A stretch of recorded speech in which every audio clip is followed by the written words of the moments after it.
kwa sababu ninafanya communication na Mungu. Ninataka Mungu ajibu maombi. Kwa hivyo sitasikia huyu. Bwana Yesu asifiwe. Ukiona mtu amesimama karibu na wewe, anasema tuanze maombi, alafu anafika mahali anatoroka, anafanya hivi, huyo mtu ako na dhambi sana.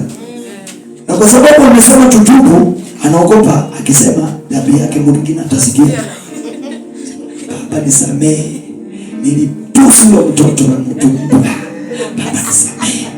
Hata wewe Baba unajua tu nilimunyima.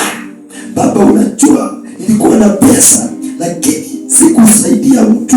Baba sasa mtu hawezi sema hiyo maombi. Hata mtu anamsikia maombi yangu. Hawezi. Watu wanajipenda sana. Haleluya. Amen. Wakati tuko katika maombi, uiona tunanyenyekea. Wakati tunanyenyekea, tunajisahau ni sisi. Tunakuwa watu wengine kwa sababu ile macho ambayo tuko nayo ni macho ya kiroho.